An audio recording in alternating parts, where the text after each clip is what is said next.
Hello, everybody. Welcome to the Beer Brief. This is the Beer Brief 28. We're getting up there, getting close to the old 30 spot. Today's beer we'll be drinking. Shout out to the Mac Dre glass. Shout out to the Buzzin' on Hops hat. The beer I got from Buzzin' on Hops. Shred Micro Blaster Crushable IPA. Love the can. Gotta love it. You got people shooting shit. Little super soakers with hops. Who would have thought about it? Only 5%. I guess that's why it's crushable. But yeah, you know the deal. I drink a beer. I talk football.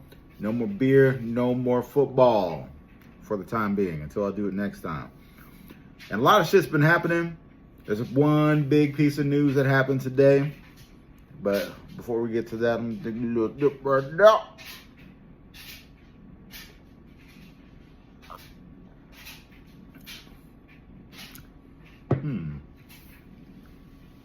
Let me think about that. It's not bad. I don't know if I love it. But let me think about that. So, big news. Micah Parsons, he got traded. After all that bull jive of we don't know what the fuck is if we're gonna sign him, he's not going anywhere. He's playing a game. This is all from Jerry Jones. They trade him. They trade him to the Packers. He goes to the Packers. He gets his contract. 4 years, 188 mil. What was that math? Was it 47? Is it 47 million a year? Well, I think what that averages out to. I don't know. Could bust out the calculator, or you could just trust my math. But if I'm wrong, I'm sorry. But yeah, 4 years, 188 mil, 120 fully guaranteed at signing. Big contract. Obviously makes him the highest paid non-quarterback now, which I thought was going to happen with Dallas. I thought it was going to happen regardless. He was there. Boy, did he reset that fucking market. And he didn't, what, TJ Watt had 42, right? Potentially 47, in my math right? Come on, baby. What are we doing? So these dudes, hey, get your money. That's all I got to say. Get your money. Holy shit. And what the Cowboys got in return was Kenny Clark, defensive tackle, and 2 first-round picks. So next year's and the following year's first-round picks. So if I'm not mistaken, so this really helps. God, there's a lot of ways to cover this. This really helps the Packers a lot. Like, you got a premier pass rusher. I'm not saying he's Reggie White, but it kind of has that same vibe of when the Packers got Reggie White from the Eagles. So, hey, man, shout out to him. I mean, that definitely makes him better. What's the first thing I did on fantasy once I saw that trade? I just picked up the Packers defenses to pick them up. Dropped a random tight end that I had, and I was like, man, fuck it. Why not? Because if they end up being elite, he's probably going to be a really big part of that. So, yeah, had to pick his ass up, or pick their ass up. And I don't even fuck with the Packers like that. But you know what? I said, why not? And I'm not even the biggest Micah Parsons fan. But I knew he was due for a big deal. And he's still, even if I kind of shit on him, I say he's slightly overrated. That doesn't mean he's not fucking great. There's other guys I prefer. So we're talking preference right now. The interesting thing for the Cowboys. So how does this work for them? So you get a defensive tackle. So according to Jerry Jones, he said he was looking for a team that had a good defensive tackle and cap space to trade with. So I'm not disrespecting Kenny Clark. That's not the same. And his plan is to stop the run when I don't get it. I'm not saying he can't stop the run, but things just don't make sense. And then what else did he say? So he said this is a well thought out move. No, it wasn't. No, it wasn't. It's not what you wanted to do. Your idea the whole time you're complaining about not getting a deal with Micah, you did not want to do this. This is not a good move. This is a terrible move for Dallas. I mean, it sets them back. Like, you don't get guys like Micah Parsons all the damn time. And yeah, you get extra draft picks, but these draft picks are going to be 20 and up. Like, these aren't, you didn't trade with the fucking, like, you didn't trade with the Saints. You know what I mean? And you're about to get some great draft picks. That's what you should have did. I mean, holy shit, you should have went with a team that you knew you were going to get some value with those first round draft picks. Instead, you sent them to a contender, a team that whooped your ass in the playoffs a couple years ago. Come on, man. I mean, that shit doesn't make any sense. It doesn't.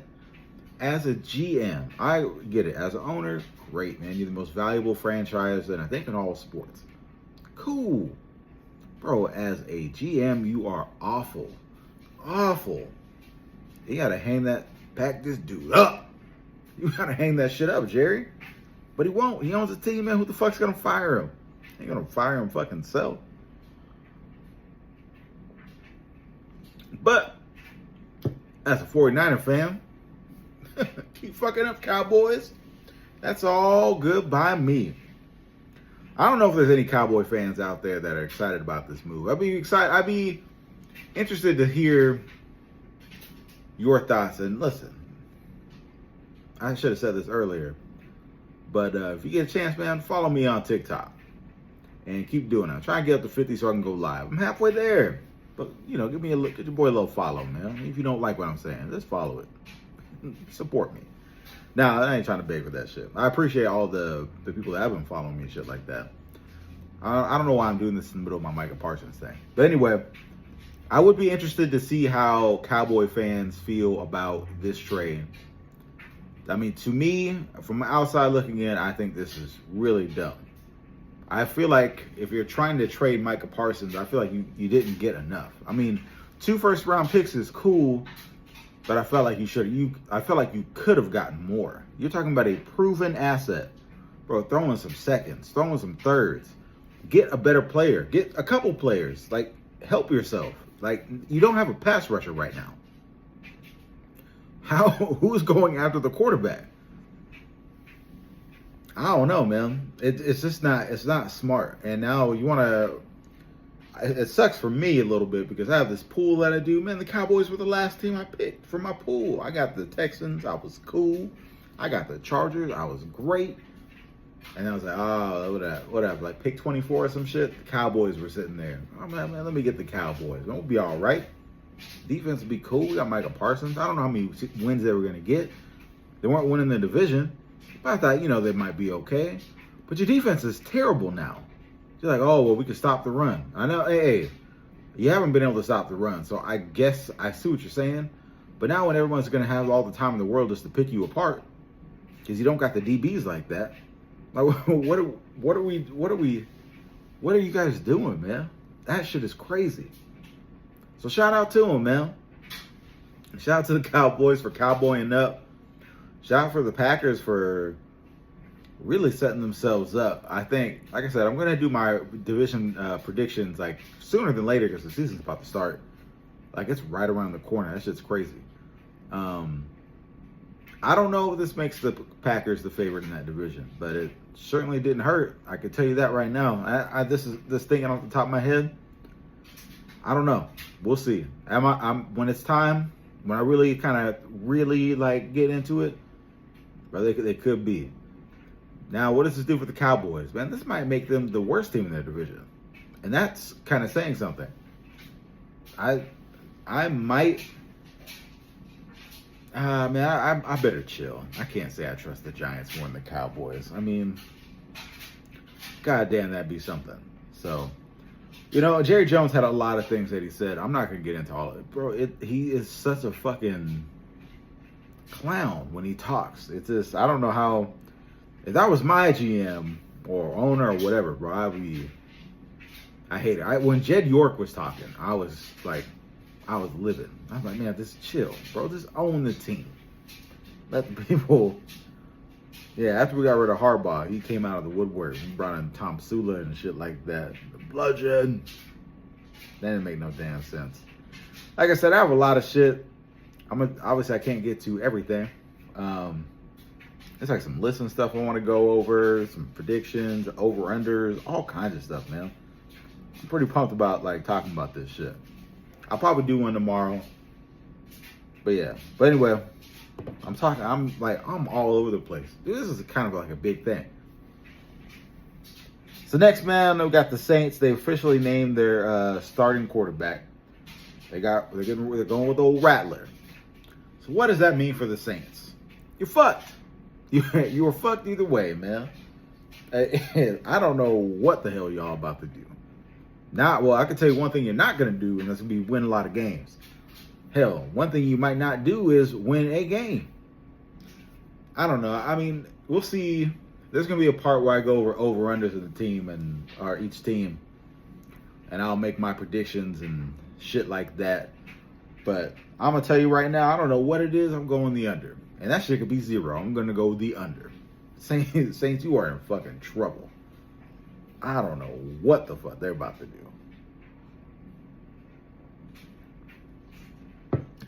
Go under from a 0, man. About to be a college team. Good stuff. Aaron Rodgers says his week 1 game against the Jets is just another game. Now, shout out to the football gods for. He says it's just another game. You're supposed to say that, bro. I mean, come on, man. This is poetry. You got Aaron Rodgers going back to the Jets, and I think he plays the Packers at a certain point too. But the first week is against the Jets, the team that he just left, kind of in shambles a little bit. I don't know what's gonna happen. I'll go over my predictions next week for each game and spreads, and I'll cover it all. But fuck, man, I don't know. I do not know. I mean, to say it's just another game, it's not just another game. I'll tell you that right now. Although a lot of people that are involved with that team aren't really there anymore, so maybe it is just another game. I'm gonna tell you what, it ain't another game to Garrett Wilson. I think Garrett Wilson gonna try getting that ass. Kyle Hamilton, safety from the Ravens, just got a big-time contract, and now he's the highest-paid safety. 4 years, $100 million, $82 million of that guaranteed. I love it. Get them, like I said, get them good guarantees, man. Hook yourself up. Good to go. Well deserved. Like he's the best safety in the game. I think. I don't know if that's debatable or not. I mean, he's been that guy for a while, so. Yeah, I like it. I like it a lot, actually. So, congrats to him. Keep getting that money, man. The Ravens, no slouch. That defense, pay your good players. That's what you do in a timely manner.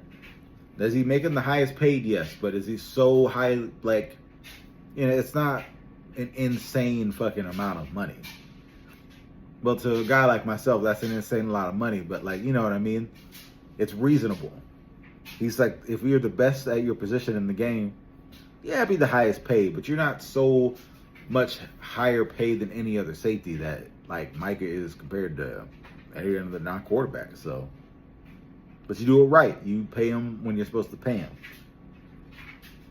People aren't fucking bitching and complaining in Baltimore like they, would be in like Dallas. So it's crazy. Let's see here. Jim Irsay was reported to have relapsed a few times before his death. So Jim Irsay was the former owner of the Colts. Now his daughters kind of take over. So, I mean, he died not that long ago, I think. But the problem I have with this is, if that came out, and then the people who like put it out tried to reach out to his daughters, who now own the team, for like interviews about it, and of course they declined. But what my problem? This isn't so much football related, as in like, where is the tact? Man, these people lost their father. These girls lost their father, and you're like, oh well, we heard a report well after he's dead. But let the dead be dead, man. He relapsed on painkillers and shit. Man, who cares? The motherfucker's dead. But don't go up to the damn kids and like, man, what do you say about these reports? First of all, what do you expect them to say? It was a dude, man. He probably get knocked the fuck out for saying that shit. She probably at least, I don't know. I mean, they say, you know, obviously they gave the right answer. You're not gonna give these people the time of day, man. But the fact that you would even try to reach out for comment, I just feel like that's weird. And honestly, I hope that never comes up again. Hope they don't do no weird like the owner's little press conference things or some shit like that, and somebody brings that up. Like, why would you even look to comment about that? How do you think they would feel? Like, think about it. Put yourself in their position. You find out your dad, who's already dead, had been like struggling with this addiction to painkillers after he's dead, and you say, man, how do you feel about this coming out? How the fuck do you think I feel? What? That's just insane, man.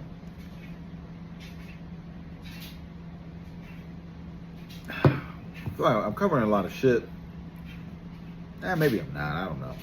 Maybe I have to drink faster. Who knows what the fuck I need to do. Kind of going back to the Jets a little bit. The Jets GM says that Justin Fields has a chance to have, basically could bounce back, like, say, Baker Mayfield or Sam Darnold.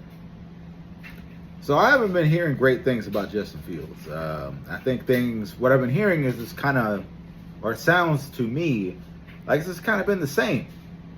So, I mean, could he bounce back, I guess? But like bounce back from what? Could he make a jump? That's what we should be looking for. Both these guys, everybody, like, they have bounce back careers. Like Baker Mayfield, he was okay with the Browns and kind of wandered around from team to team until he went to the Bucks and made a jump. Became a starting quarterback, man. He became a good pro. Sam Darnold really wasn't shit. Kind of learned a little bit when his time in San Francisco. Went to the Vikings and took advantage of a good situation. That's not a bounce back. That's a jump.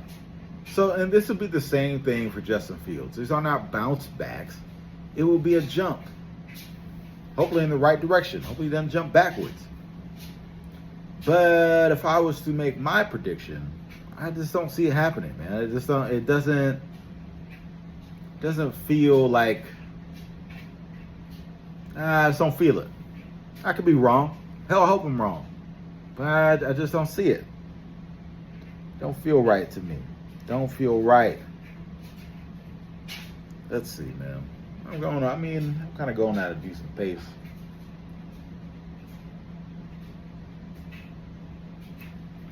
Talk about this beer. It's not bad. Not bad. That's what I'll give it. It ain't bad. It's cool. It's drinkable. Would I get it again? Probably not. But it's not because I hate it. It's not bad. Shred, solid beer. I've had them a few times on here. I love Shred. This is probably one of the weaker ones for them. Hey, but if this is your weakest one, man, you're good to go. You're all right. To being crushable, I don't mean to turn this into a review. To be considered crushable, like it's easy to drink. Now that Italian IPA I had last time, Italian Pilsner I had last time, top notch. That's drinkable. That's crushable. That's the Podfather, man. Better name. One thing though, I'll go back to the Jets real quick. That's really gonna kind of hurt them, I think, passing wise, is who the fuck is their second receiver? You got Garrett Wilson, and I love Garrett Wilson. Who's your tight end? I know your running backs. I consider I feel like they're going to be running the football a lot. That's going to be the bread and butter. I don't think that. Yeah, I got to think about who the receivers are to think that he's going to take a step. And what would be considered a good jump for him? Like, because he'll have some turnovers sometimes, and sometimes he'll miss some throws. So, with what's a reasonable? There's 3,500 yards. Maybe that's high. So between 32 to 3,500 yards, let's say 25 touchdowns, 10 interceptions. Is that reasonable for a team that I expect to run the ball more than probably not? If you do that, man, I'd say, hey, you're on the right track. And I think that's a reasonable goal, in my opinion. Let's see here, man. Let's see here. Let's go over. I got a list. We got the top 10 quarterback coach duos in this upcoming season from old Jeff Kerr at CBS Sports. CBS, man, they be having some cool lists, man. They be talking about some shit. It's fun, too, these things sometimes. It says new coaches and quarterbacks on new teams don't qualify for the list. This is the year. Oh, that's last year's rankings. We won't talk about last year's rankings, man. We don't care about that shit. We're talking about this year. And starting at number 10, C.J. Stroud, DeMeco Ryans. Yeah, I mean, that's a good combination. I love me some DeMeco Ryans because obviously forming DC for us, the 49ers. C.J. Stroud, cool. Also, like I said, I got the Texans in my pool. Cool. 10? Yeah, why not? Kind of interested to see the rest of this list. Number 9, Joe Burrow, Zach Taylor. I feel like this is more Joe Burrow than Zach Taylor, but whatever. You know, I mean, I get Joe Burrow's a better quarterback than C.J. Stroud, but I feel like DeMeco Ryans is a better head coach than Zach Taylor. So, I got to think about that. Number 8, Jared Goff, Dan Campbell. That's a good combination right there. Dan Campbell believes in everybody on that damn team, but he believes in Jared Goff, and Jared Goff has played some unbelievable football under Dan Campbell. And Ben Johnson too, but Dan Campbell, head coach. So I'm kind of surprised this isn't higher, to be honest with you. But we'll continue on. Jaden Daniels and Dan Quinn. So Dan Quinn, I like Dan Quinn as a coach. I always feel but as a head coach, I feel he's just, whatever. Jaden Daniels is an electric player. So I would have put Dan Campbell and Jared Goff ahead of them. In fact, man, that's a top 5 combination. Hey. Number 6, Brock Purdy, Kyle Shanahan. Hell yeah. Why not? Anybody with Kyle Shanahan's going to be up there. That man can turn mud into a moon pie. And I don't know what a moon pie is. But he can do it. And I just wanted to use the word mud, moon pie. Oh, I should have said money. Mud into money. That makes way more sense. I feel like I'm going too long on this Shanahan Brock Purdy thing. Number 5, Lamar Jackson and John Harbaugh. Hell yeah. Good combination, man. Harbaugh, another dude, believes in Lamar. He can do no wrong.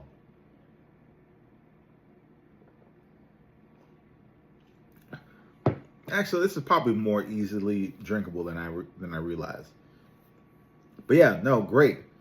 At number 5, we'll see. I think I know what number 1's going to be. But number 4, Matt Stafford and Sean McVay. Yeah, I mean, I believe they're top 10. I don't know if I put... Wow, they won a fucking Super Bowl. All right. No, it's fine. It's fine. Number 3, Josh Allen and Sean McDermott. Now, I don't think they are... I don't like it. No, I don't like them there. I feel like they should be... I mean, you just really like Josh Allen. Sean McDermott's kind of whatever. Number 2 is Jalen Hurts and Nick Sirianni.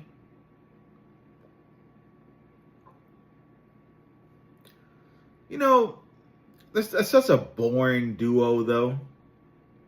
And they just won a Super Bowl, and that's cool. But, how excited are you about them? You know what I mean? So I guess he's their new head coach. I was like, I don't know, man. I don't like it. I don't like it. Number one, yeah, Patrick Mahomes, Andy Reid. Of course. That obviously is a match made in heaven. They're winning Super Bowls, going to Super Bowls, doing all kinds of shit. I believe this year that stops. But that's neither here nor there. But that's your number one pick right there. And you want to know, I was just thinking, I usually end with something 49ers, and I actually forgot to look something up. So rather than waste your time and look something up, I'm just going to finish this beer.